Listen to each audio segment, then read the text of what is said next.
Good afternoon.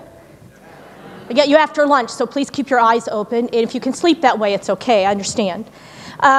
This is the speech I prepared. This is about 5 pages long and memorized, by the way, was ready to give you. And then I got here and I began talking with people, and then people began giving their speeches, and everybody started giving my speech.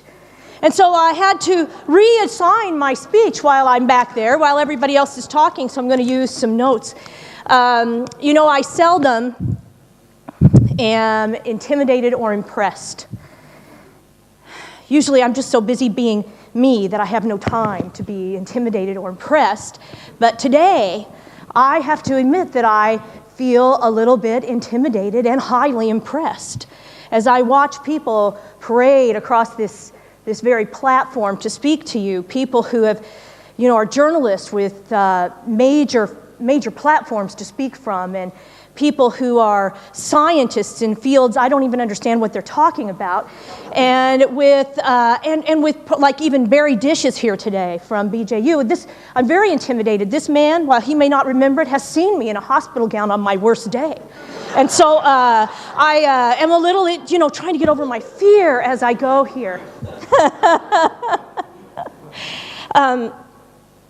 When I want to speak about purpose, I don't want you to confuse purpose with something like the purpose-driven life, because I don't know that purpose is about drive. I believe that purpose is a foundation. I believe that purpose is confidence. I believe that it is certainty, that it is an ability to commit and have freedom and have courage, and most of all, the ability to love yourself so that you can love others in a way that allows them to find their purpose. It's really, really about investment and service. Now, that's easy to define. Remarkable, a little bigger topic. I think that we all are always looking for some level of remarkable. To be, to do, to experience the remarkable. And I know that I certainly have been that. When I was about 5 years old, I saw Cinderella on the stage, and from that moment on, I wanted the remarkable experience of being Cinderella. I wanted the fairy godmother to come down and change my pumpkin into a carriage, and change me, this simple, not so attractive little girl, into this beauty that would get Prince Charming in the castle, and life would be happily ever after.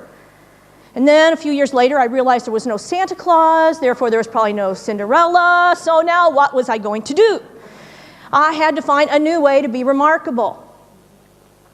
And then I began to think, because my parents are musicians, that's what they do, is their hobby, they're musicians, that I would endeavor to pursue the remarkable experience of becoming a famous, outstanding jazz singer.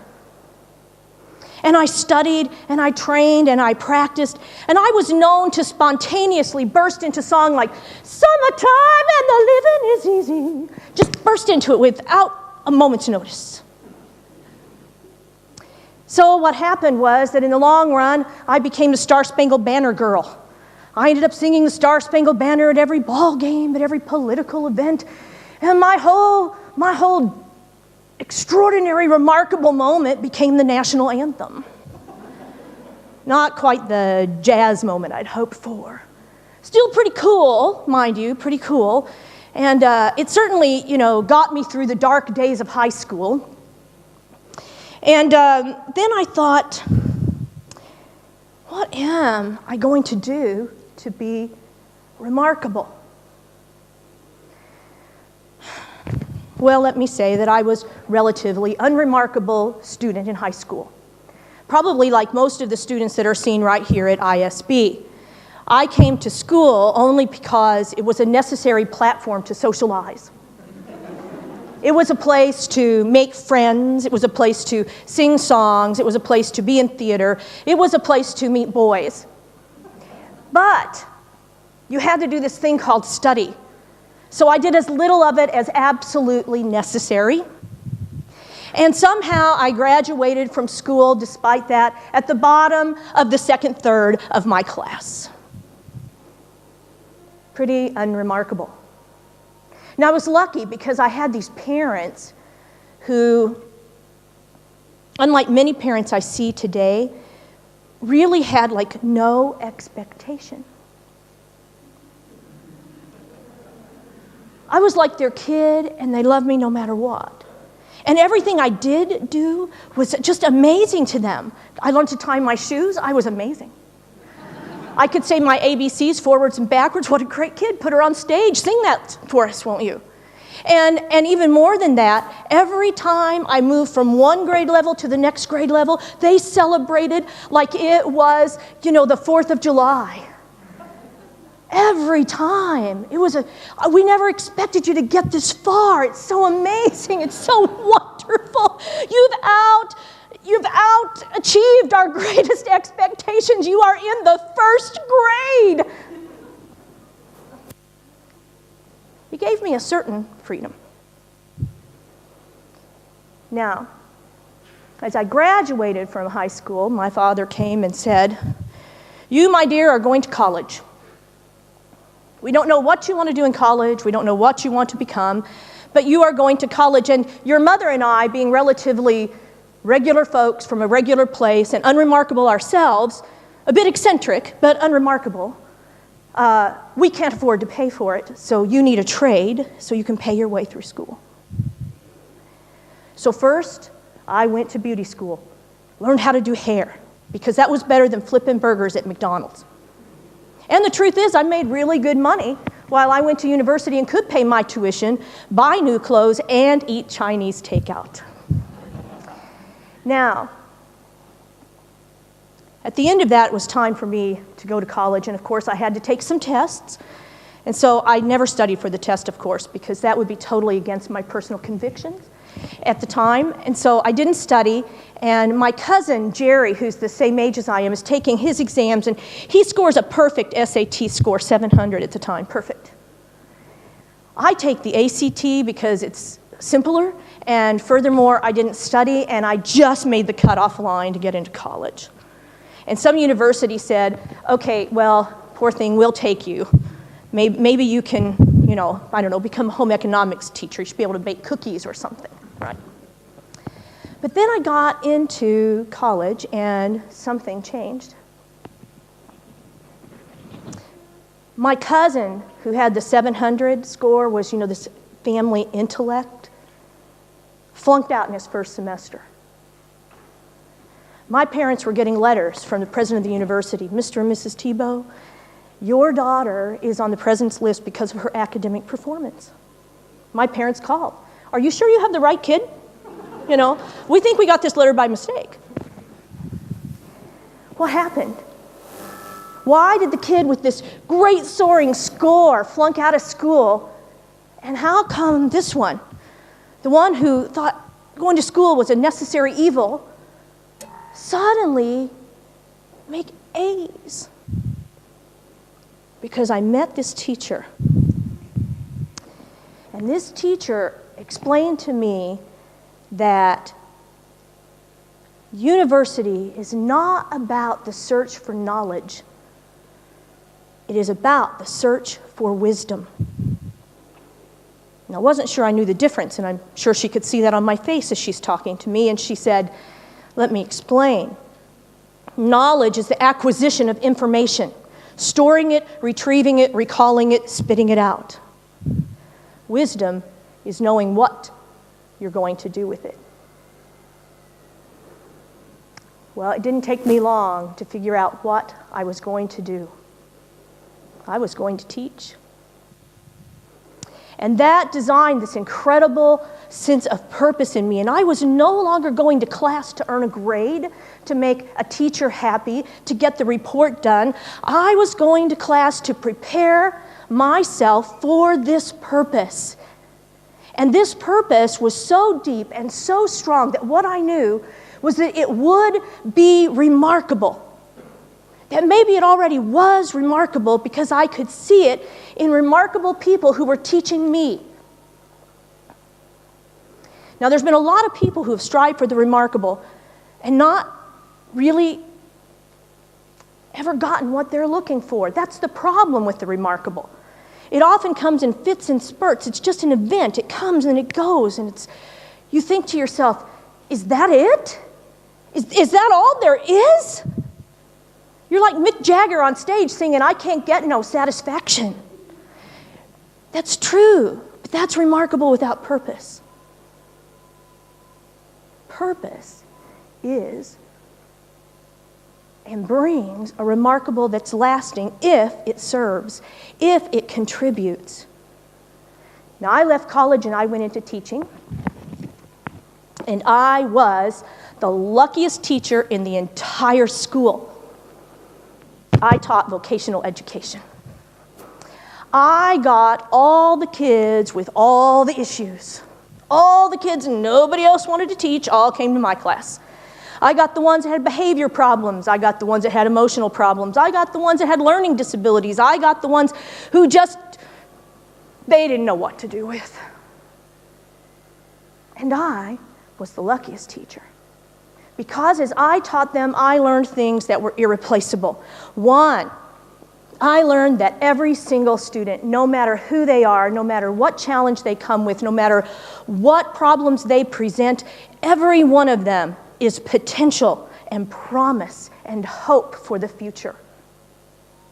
I learned that I don't ever have to teach them less.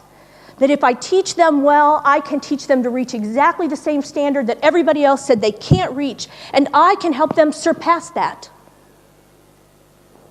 I learned that if I can adapt to my students' learning needs, and I can help those students identify purpose in their own lives, that they too succeed. Now, I sound like a remarkable teacher. I thought so. I felt pretty more than remarkable. I felt amazing. I felt talented, gifted, almost like a superhero. But my colleagues were quick to let me know that I, in this state, was a true problem. I was shaking up the boat. I was making them look bad. They weren't too happy about this. So they came in to cure me of my youthful teaching naivete. They came in and they said, "Tebow, here's the deal. Teaching is not about the student, it is about the test." Then they went on and they said, "This passion you have, just a few more years, it will go away. You wait and see. The system will kill it, and it'll be a job for you just as well." Then they went on to say, "The future is doomed. This is a futile experience. Look at the hallways. Look at the kids in your classroom. Can you feel good about the future looking at these kids the way they behave?" But there was something I knew from my teachers, and that is that your students reflect their teachers. And if I look out and I think that the future is in bad shape, I better go home, look in a mirror, and fix this. Because they're just taking with them what I feed them. They're growing what I give them.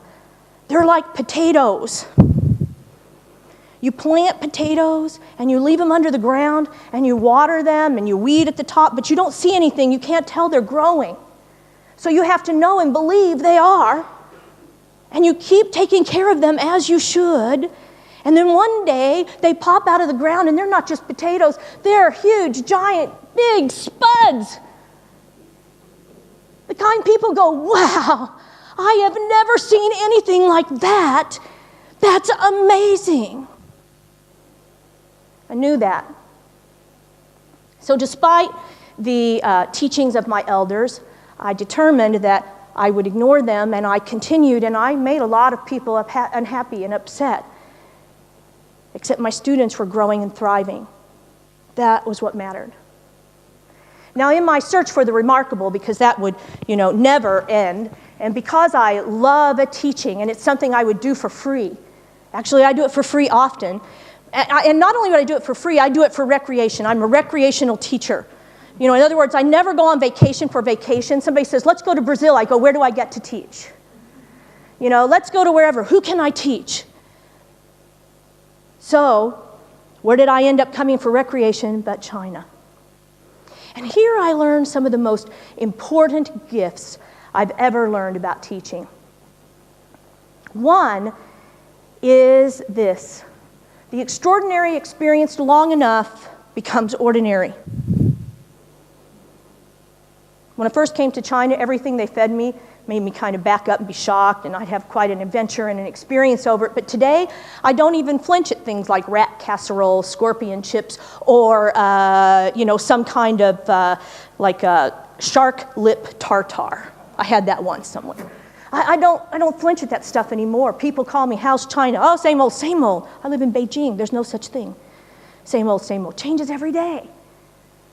And it's the same with us as we're teaching. It's easy to get into the same old, rather than looking for what's truly extraordinary about today and the people that we teach.